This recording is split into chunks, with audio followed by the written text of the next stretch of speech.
for you. So let's dive into the first session of this event. To open up our event, it's my great honor and my deep pleasure to welcome to our virtual stage the CEO and Executive Director of the United Nations Global Compact, Sunda Ojiambo, for opening remarks.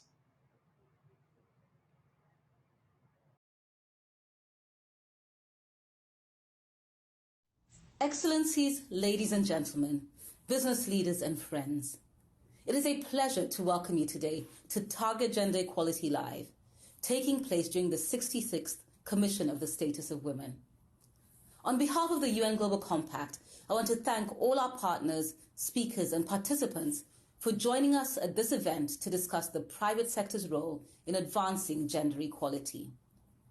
It is more important than ever to have this discussion as the world continues to face a range of interconnected emergencies: the ongoing COVID-19 pandemic, the climate crisis, rising inequalities, financial instability, and of course, the war and humanitarian emergency in Ukraine. With millions of Ukrainian people seeking refuge, including our very own colleagues from the Global Compact Network in Ukraine, the UN Global Compact stands firmly with the United Nations in expressing our deep concern about the ongoing conflict and unequivocal demand for peace. Together with the UN Office for the Coordination of Humanitarian Affairs and UNDP, the UN Global Compact has developed a business guide to urgently respond to Ukraine's humanitarian crisis. This guide provides concrete action for businesses to support the Secretary General's 3-month flash appeal for people in Ukraine and a regional refugee response plan. At the end of last week, only 10% of the $1.1 billion requested to support people inside Ukraine had been raised. And so I urge all our business stakeholders to support the appeal as generously as you can at this critical time. As a special initiative of the UN Secretary General, the UN Global Compact aligns fully behind our board chair, the UN Secretary General. As we all know, women and girls all too often bear the brunt of war. And that is why gender equality is both central to the challenges that we face, but also part of the solution. Gender equality has the power to transform economies, countries, and communities to achieve sustainable development. But of course, for that to happen, we first need peace. Now more than ever, businesses need to step up efforts to promote gender equality and grant women and girls the agency to identify and act on solutions to the world's most pressing problems. I look forward to our discussions today around the Women's Empowerment Principles, or the WEPs for short. Launched in 2010 by the UN Global Compact and UN Women, the WEPs outline how businesses can support women in the workplace, the marketplace, and the community. To date, over 6,000 business leaders from every region of the world have signed the Principles CEO Statement of Support. This number continues to rise, but we need full participation in order to move the needle on gender equality. We urge every company to adopt these essential principles. In this decade of action on the Sustainable Development Goals, empowering women and girls is not only a must-have to achieve the SDGs, but it is linked to all of these global goals. And we need to ensure that commitment is translated into action. And that's where our WEP's Gender Gap Analysis tool can help, by allowing businesses to identify concrete actions that they need to take in order to close the gender gap. Since its launch in 2017, data has shown that 78% of companies using the tool have committed to gender equality and women's empowerment, yet only 38% have taken the next step, implementing time-bound, measurable goals and targets. Today, I'm excited to launch the third round of our Target Gender Equality program, running in over 50 countries. I encourage you to sign up to participate through the UN Global Compact's webpage. Throughout the first 2 rounds, more than 800 companies worked to set and meet ambitious targets for women's representation and leadership in business.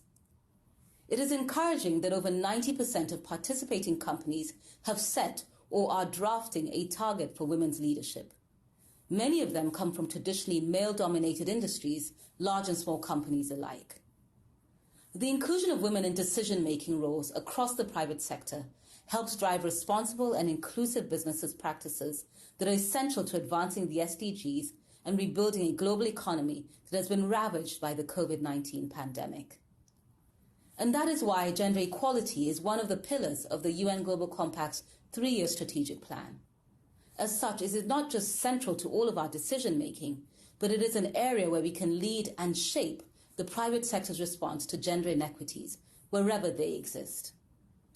I encourage the leaders from business, government, academia, and civil society gathered here today to take similar, urgent, and impactful action on gender equality. Our collective efforts must engage women and girls to identify problems and explore solutions to the challenges that we all face, particularly at the intersection of climate change and disaster risk reduction. If we continue to exclude half of the world from contributing to lasting solutions, then we are dooming ourselves to failure. Of course, for any solution to be sustainable, it must be shaped by the local community. Toward that end, I encourage every business to engage with your Global Compact local network, pooling your knowledge to find lasting results. Once again, thank you for joining us to make this a dynamic and productive event. I look forward to hearing from our engaging lineup of speakers, including CEOs, young entrepreneurs, leading academics, UN officials, and civil society activists from every region. It is my hope that we leave here today inspired by what we can do together, even as we face a range of major challenges, including the ongoing war in Ukraine.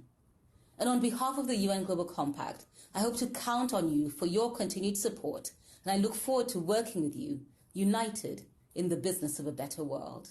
Thank you. Thank you very much, Sunda, and also for reminding us about hope, uniting for business, for a better world. Next up, we'll be hearing reflections from Nilofer Bakhtiar, who is the chairperson of the Commission for Status of Women from the government of Pakistan, who drove several new legislation for gender equality, including quotas, Julieta Martinez, a climate and gender equity activist, and Patricia Espinoza, the Executive Director of UNFCCC, the UN's climate agency. Finally, last but not least, we'll also hear remarks from the Deputy Executive Director of UN Women, Anita Bhatia, about trends and opportunities for catalyzing change through gender equality. All that coming up.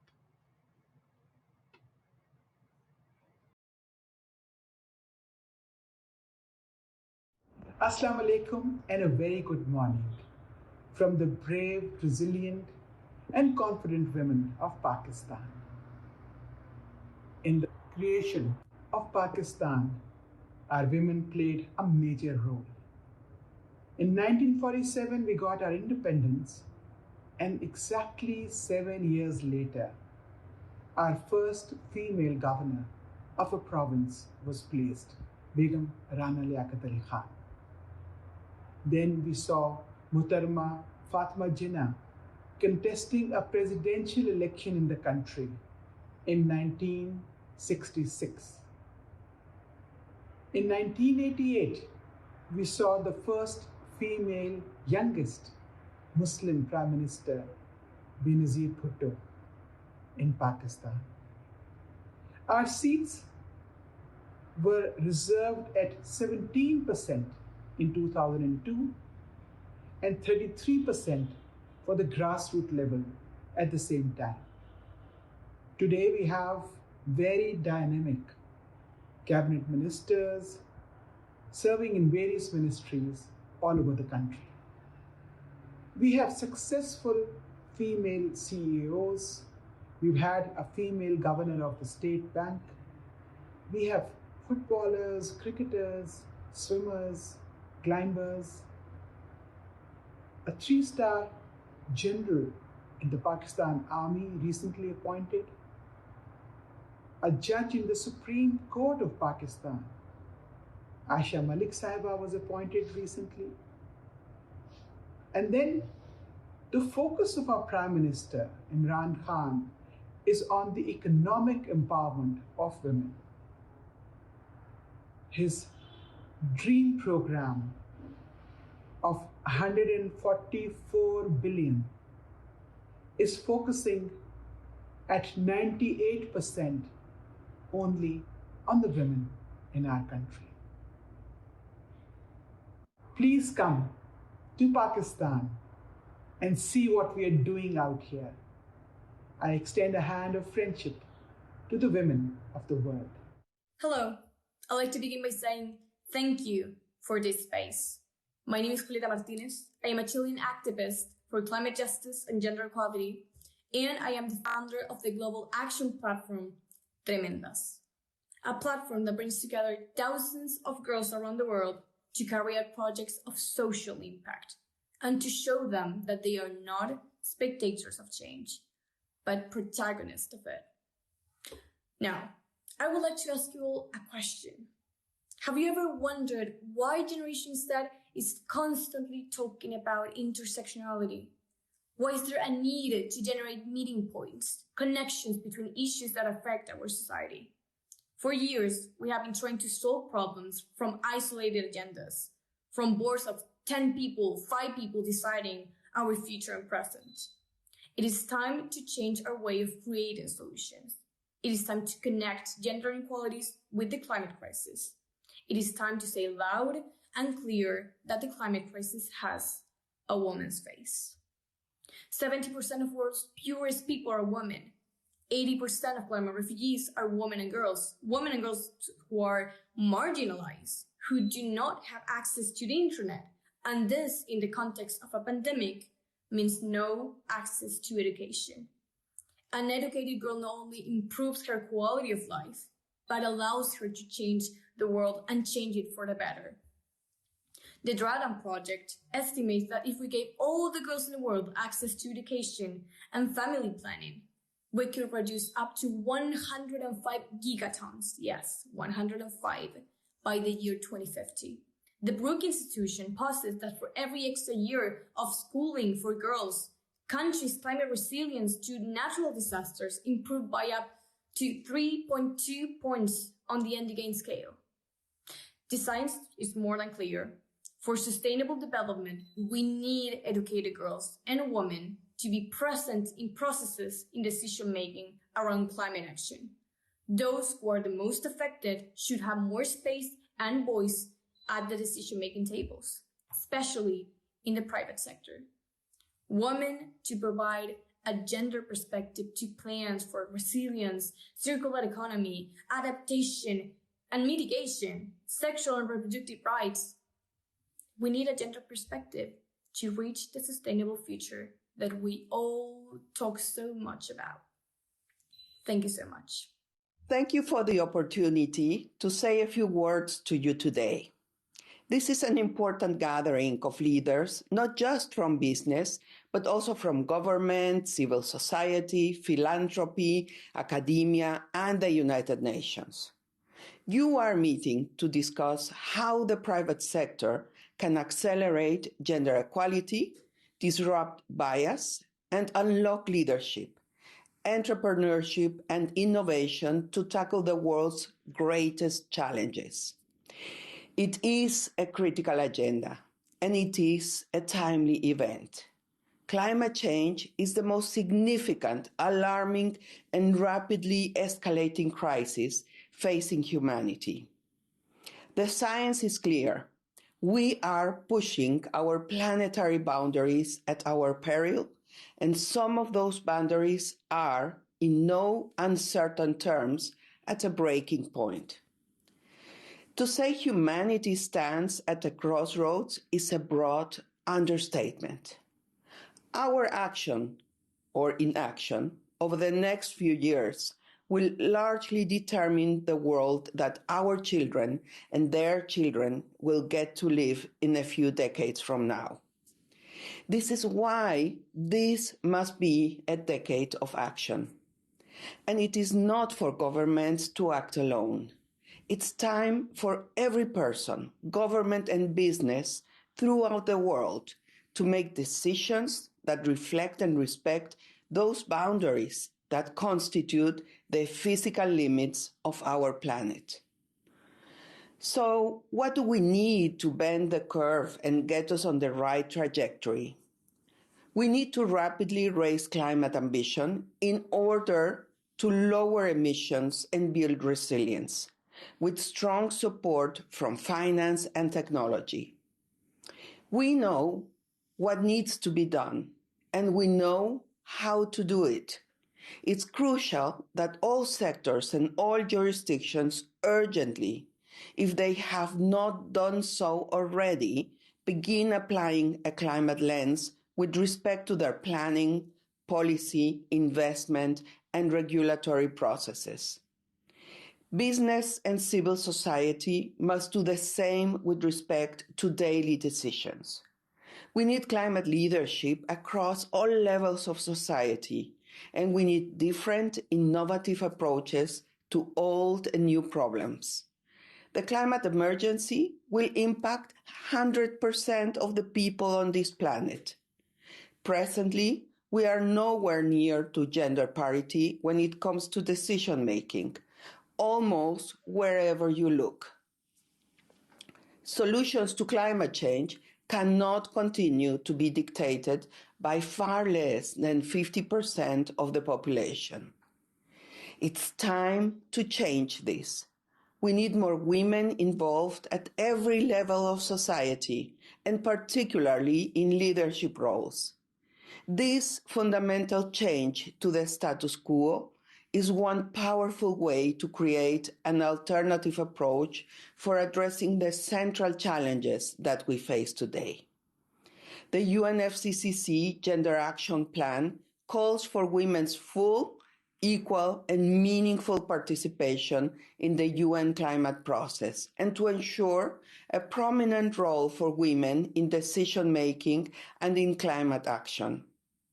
Addressing barriers to women's full and equal engagement and contribution to climate policy and action starts at the top. I therefore call on all CEOs, board members, and executives to lead their businesses in applying a climate and gender equality lens to all decisions and aspects of the business. I recommend starting with who is leading and has the opportunity to lead in your own organization. Colleagues, we are in this together. This means that everyone, all of humanity, must be participating in, contributing to, and benefiting from climate action. Thank you. Excellencies, ladies and gentlemen, it gives me great pleasure on the occasion of Target Gender Equality Live to be able to share with you some reflections on how the private sector can play a really vital role in ending bias, in adding innovations, and in really catalyzing change through a focus on gender equality. The private sector has been at the forefront of driving change on issues related to sustainability for several decades now. We have seen how the private sector, when it takes the issue of sustainability seriously, can make changes in its recruitment, business practices, corporate strategy, supply chains, and other aspects of operations in order to drive meaningful change. However, we know that on the ESG spectrum, there has been much more attention paid to the E than there has been to the S and the G. And within the S, there has not yet been enough attention to gender as a catalyst for change. Happily, this is changing. And what is it, you might ask, that the private sector can do to drive really substantive change through a focus on gender equality? First, the private sector, as an employer, and the largest employer in many parts of the world, can do very well, if it chooses to, in intentionally recruiting more female talent. But it's not enough to recruit talent. It's also important to mentor it and to promote it. And the private sector has an affirmative obligation to ensure that leadership teams reflect gender and other diversity requirements as well as opportunities. Sadly, many leadership teams today do not reflect an equal number of women in management positions compared to men. This needs to change. The private sector can also support gender equality and catalyze change by ensuring that female labor force participation, which has dropped off tremendously during the pandemic, is nurtured and it is actually increased. To do this, the private sector needs to invest in ensuring that women have support infrastructure, including care facilities, paid parental leave, paid paternity leave, and other measures such as flexible work, which enable women to balance demands of work and life. Additionally, the private sector can ensure that gender equality are a fundamental aspect of business strategy and not just charitable contributions or corporate social responsibility.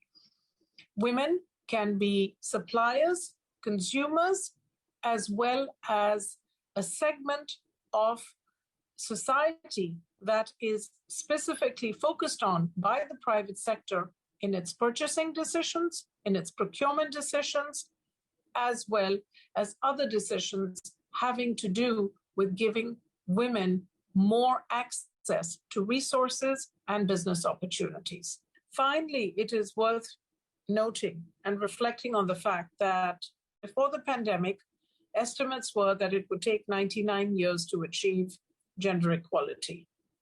Post-pandemic, the estimate is that it will take us 136 years to achieve gender equality. This is why we need to bring a sense of urgency to the gender equality agenda. And one thing that private sector companies can consider doing as part of their efforts to do better on gender is to sign up for the Women's Empowerment Principles, a framework developed by UN Global Compact together with UN Women, which provides areas of improvement and opportunity for firms to consider as they think about how to do even better in their journey towards gender equality. We have 6,200 companies in the world who have already signed up for the Women's Empowerment Principles.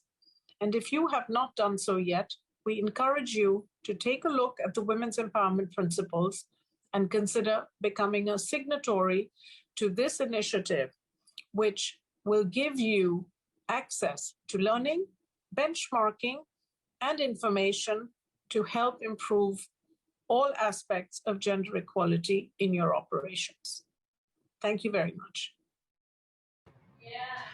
We thank you all, Anita, Nilofa, Julieta, and Patricia, for your insightful and also thought-provoking contributions.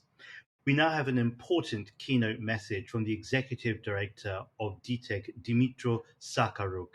DTEC Group is a company from the energy sector that participated in the Target Gender Equality Initiative in collaboration with Global Compact Network Ukraine.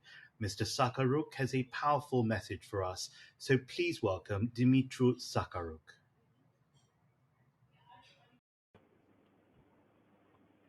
Greetings to all participants of today's event. My name is Dmitry Sakharuk. I am an executive director of energy company DTEC, Ukrainian energy company. DTEC Group is the largest private investor in Ukrainian energy industry. Our enterprises produce electricity from solar, wind, and thermal power plants, mine coal and natural gas, trade energy resources on the Ukrainian and foreign markets, distribute and supply electricity to consumers. The DTEC Group employs 56,000 employees, 18,000 of them are women. I'm very grateful for the opportunity to take part in this important global event. Thank you for letting me address democratic states and nations. I'm sure that today there will be many speeches and discussions that relate to the gender equality, women's leadership, women's rights to equal pay, the right to build a career on equal footing with men, and many other really important issues in times of peace. Unfortunately, today, Ukraine and all its women live in conditions in a full-scale war unleashed by Russia. Therefore, for tens of millions of Ukrainian women these days, completely different rights of the highest priority. The right to have a child alive, not killed by Russian missiles. the right to have a living husband not killed by Russian bullets, the right to have living, not buried under the rubble of houses destroyed by Russian bombs, and overall the fundamental right of women to be alive. I'm not even talking about the right to live in a peaceful, free Ukraine, which has been captured by the dictator Putin. The main thing that Ukrainian women want now is to survive and for their families to survive. The Office of the UN Nation Commissioner for Human Rights, as of March 14th, registered 1,761 civilian casualties in Ukraine, 636 killed and 1,125 wounded. And among those killed were 127 men, 91 women, 10 boys, and 6 girls, as well as 30 children under 10 years old and 372 adults, though gender is still unknown. This is the UN data, though, and according to the Ukrainian authorities, only in Mariupol, a city which is under the complete Russian blockade, 2,187 residents died during military aggression and constant bombing. Russian soldiers do not let people out of the city and do not let humanitarian aid through. People are dying not only from bombing but also from hunger. We are all shocked by the terrible story about the death of 6 years old girl Tanya, who was slowly and painfully dying from dehydration. It's difficult to imagine that this can happen in a European state in the 21st century, but Russia has done everything to make this horror a reality. On March 9th, Russia bombed a maternity hospital and a children's hospital in same Mariupol. What kind of moral monster do you have to be to purposefully kill pregnant women and name newborns? This is the genocide of Ukrainians, and only the other definitions are appropriate here. There are also casualties among the tech group employees. 3 of our colleagues have been killed, and 3 more have been injured last week. In addition, according to UN High Commissioner, the number of people who fled Ukraine due to Russia aggression has reached 2.5 million, and 90% of those million are women and children. Our women are heroes. They give birth in air raid shelters. They lead children through panic every day to shelter during air raids and come up with various entertainments to save the children's physical health from the horror of war. Today, all Ukrainian women have become defenders of their land, and each of them make its contribution to the common victory. Some in the armed forces of Ukraine, some are the volunteers, some continue doing their usual but not so important work in hospitals, pharmacies, shops, various companies. Unfortunately, this is very bad news for all of you, dear global audience. On March 4th, the whole world watched as the Russian army attacked the Zaporizhia nuclear power plant, the largest nuclear facility in Europe. It was the only miracle that Russian shells do not hit the reactor and the storage facility for used nuclear fuel. Mankind survived Chernobyl, Fukushima, and now Russia is trying to arrange another man-made disaster for the world, but on a much larger scale. We call on Western countries, NATO, and UN to immediately impose no-fly zones of the Ukrainian nuclear power plant. This issue has long gone beyond the security of Ukraine. The fate of hundreds of millions of lives and the existence of all mankind are at stake. Today, Ukrainian people protect not only themselves. We are defending the entire civilized world. We are defending basic international principles as well as freedom and democracy. We will need to help all the international community. We declare with full confidence that Russian aggression against Ukraine continues to be fueled only by the calculation of saving windfall profits from the sale of hydrocarbons. The current record prices for oil and gas strengthen the aggressor confidence in the availability of money for new cruise missiles against Ukrainian cities. Leading countries of the world have begun consultation on the embargo on the purchase of Russian oil. On behalf of 250,000 energy workers, gas workers, and miners, we ask you to protect the lives of our children and impose the absolute embargo of Russian oil and gas. We are confident that this is the only way to force Russia to stop the war, to stop the killing civilians, the destruction of houses, schools, kindergarten, and hospitals. Dear colleagues, perhaps my speech do not quite correspond to the general themes of the event, but as a father, husband, director of DTEC, and a citizen of my country, I could not do otherwise. Thank you for your attention. Thank you for your help. And I hope that we will talk soon after the victory of Ukraine. Slava Ukraini!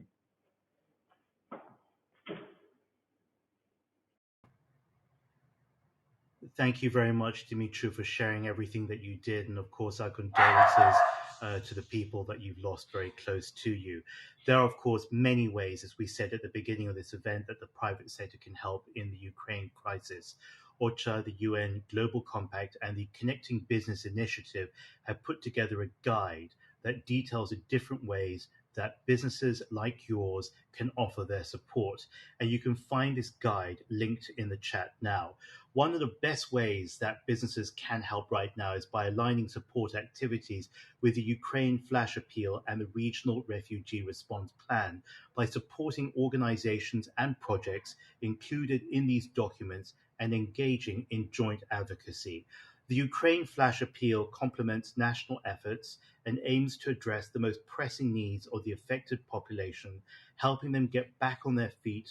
And also the Regional Refugee Response Plan responds to the needs of people who seek refuge in countries neighboring Ukraine, focusing on humanitarian needs for the next 6 months, including emergency shelter and core relief items, cash assistance, especially for the most vulnerable individuals, and protection, including access to territory, reception and registration, psychosocial support, and gender-based violence services.